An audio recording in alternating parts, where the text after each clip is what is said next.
En este caso, entonces, vamos a hablar con nuestro filósofo de cabecera, también gran periodista, Mario Casalla. Buenas tardes, Mario. Sonny Martínez, La Gringa Reule y Eddie Alegría, te saludamos desde Bariloche. Bueno, ¿qué tal, Sonny? Un abrazo para vos y a través tuyo a Carmen y a Eddie, por cierto, ¿no? Gracias por atendernos, Mario. No, al contrario, es un gusto.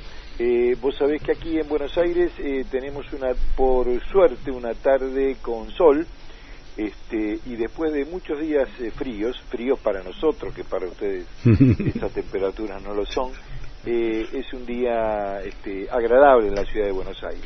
Hoy estuvo más o menos, acá no hizo tanto frío, ahora claro. Debemos estar, no sé, ¿en cuánto estamos ahora, Eddie?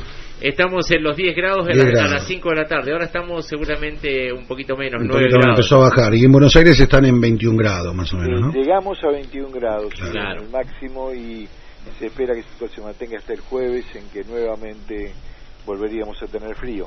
El frío acá tiene que ver con la economía, tiene que ver con la política, amigos, porque hoy el dólar ha perforado la barrera de los 31 pesos ya. Sí, ya no hay barrera, parece, Mario, para el dólar. No hay barrera, a pesar de que el Banco Central, que dijo que no, salió a vender 210 millones de pesos. Pero siguen vendiendo reservas y no tienen forma de pararlo, ¿no? Sí, es que sí, porque en realidad no son reservas, son como remates. Claro. Y fíjate que en medio de esto yo te digo, mira, le decía a Carmen, me gustaría hablar de política, porque vos sabés que yo creo que en el fondo de los así llamados cuadernos gay, que no son más que fotocopias truchas realmente, más allanamientos imposibles que no tardarán en ser revisados por la justicia en cualquier momento, y más el dólar, creo que en el fondo de esto está presente una crisis profunda de la política y una voluntad de ciertos sectores sociales casi a designio de desacreditar la política. Sí. Y de desacreditarla bajo la forma del famoso son todos iguales, por lo tanto da lo mismo una cosa que la otra. Y cuando uno desacredita la política, está privándose de la única herramienta de transformación que poseemos. Yo siempre digo que una de las definiciones más lindas de política que conozco es la de la filósofa judía Hannah Arendt, quien alguna vez dijo que la política es el arte de hacerlo todo de nuevo. O sea, que en la política no existen límites. Los límites son la imaginación humana, la moral humana, la ética social, mientras que en otras cosas sí. Si nosotros invalidamos la política, si nosotros confundimos política con partidos políticos o con ese tipo de cosas, nos estamos haciendo a nosotros y a nuestro pueblo un daño muy grande.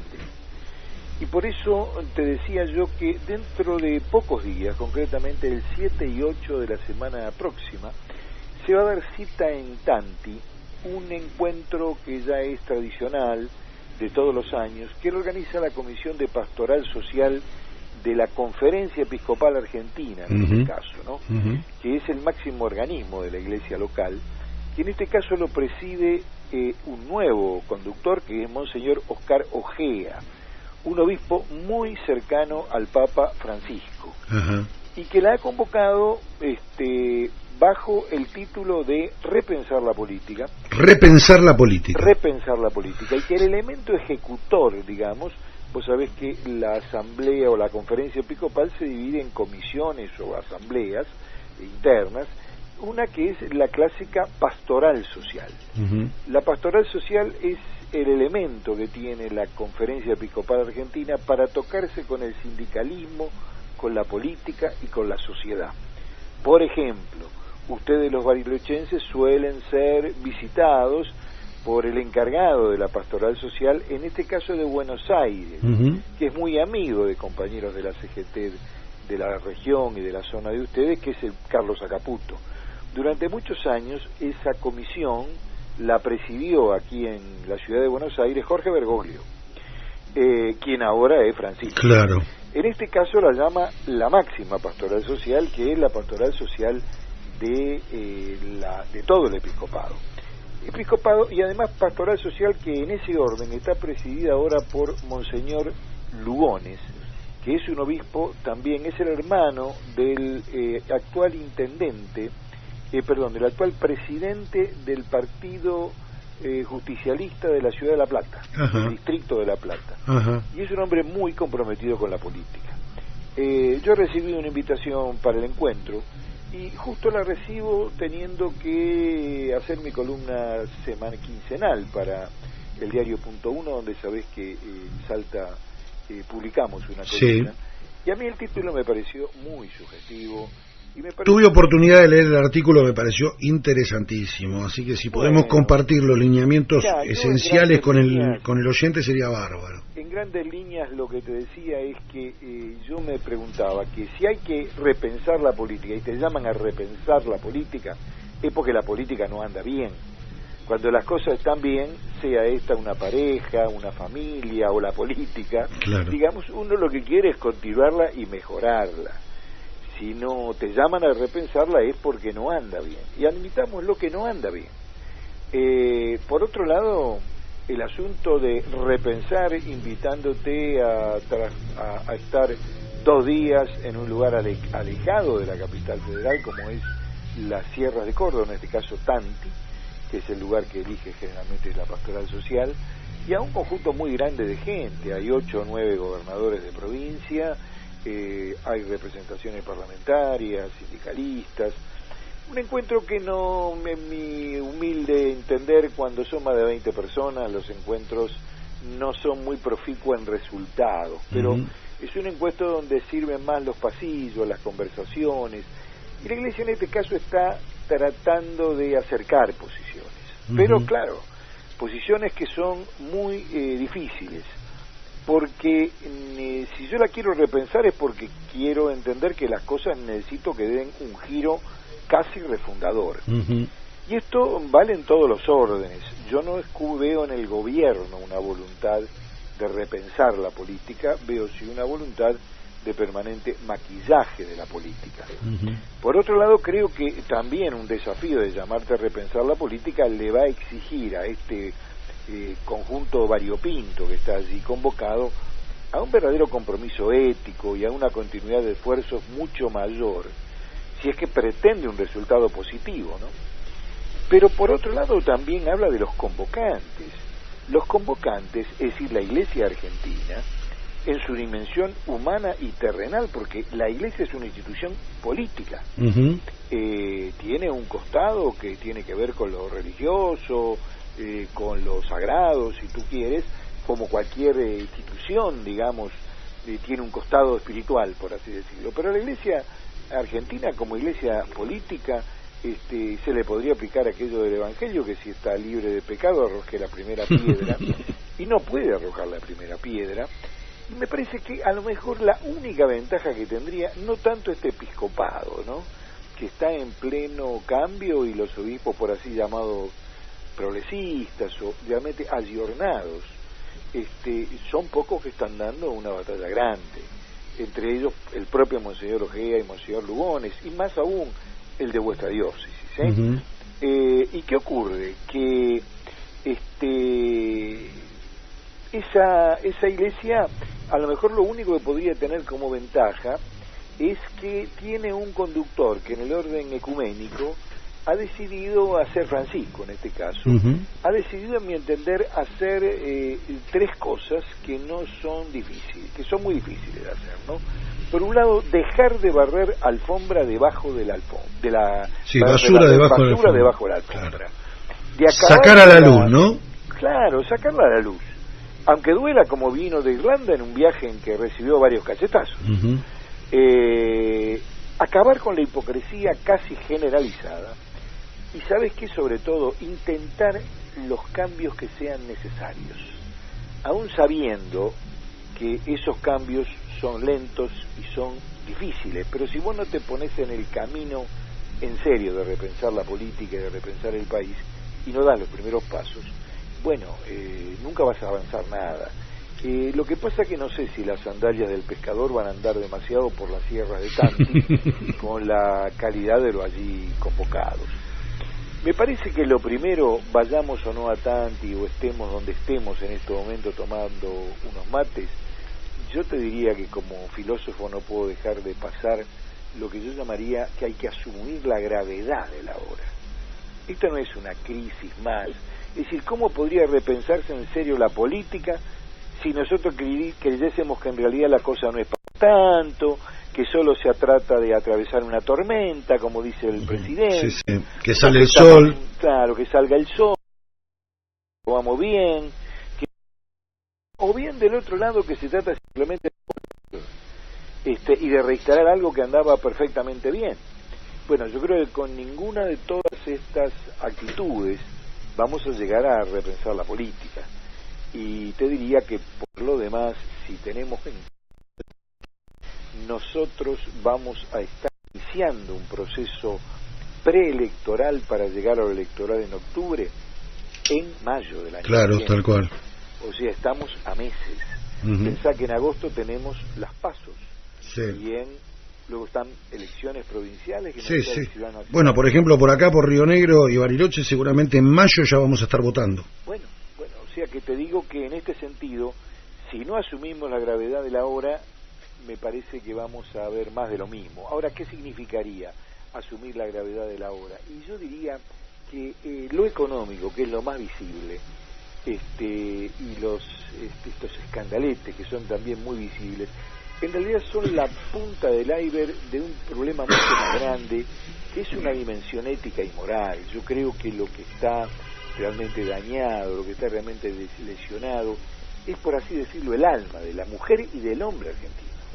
Es decir, yo recuerdo que cuando Perón regresa al país, y ahí voy a delatar mi edad, aunque era muy joven, entonces, en el famoso discurso de la venida definitiva, es decir, Perón dice: espero no haber llegado demasiado tarde.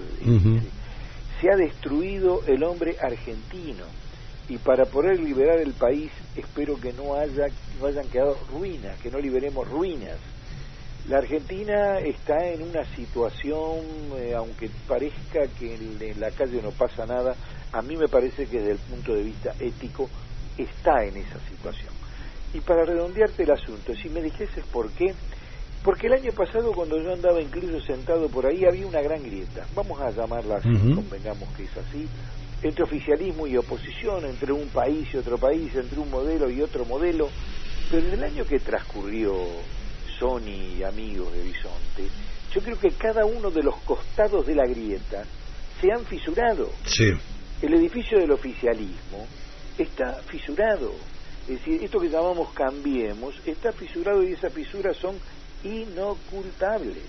¿Por qué? Porque de entrada su principal columna vertebral, que es el PRO, aclaró a sus socios que son una coalición una coalición electoral, pero no una coalición de gobierno. En este sentido, que gobiernan ellos. Esto ha generado, pasado ya más de la mitad del periodo, con sus socios radicales y con sus socios de otros partidos mayores o menores, es decir, evidentes fisuras. Del lado de la oposición, yo citaba en esta nota una frase de el burrito cordobés, de Juárez Elman, quien, vos sabés que en 1890 yo creo que pasó en la Argentina el primer tsunami 2001, que fue lo más parecido a lo que nos pasó después, que fue la revolución del 90. Vos pensás que la revolución del 90, además de ser una revolución, quebró el sistema bancario argentino. Se vino abajo lo que entonces se llamaba la caja de convertibilidad, y Carlos Pellegrini, antes de asumir la presidencia, funda el Banco de la Nación Argentina, que fue fundado en 1890 porque habíamos quedado sin banco directamente. O sea, el país tocó fondo. Y semanas antes, que fue un grupo de periodistas a entrevistarlo a Juárez Elman, Juárez Elman dice: vea, amigo, le dice, en la casa de gobierno ya no queda ninguna virtud, y en la oposición ningún error por cometer. A ver, saquémosle el tremendismo, pero también en el oficialismo, en la oposición, la búsqueda frenética de la unidad. No podemos decir que ante la hora y la gravedad y la urgencia haya dado ya resultados.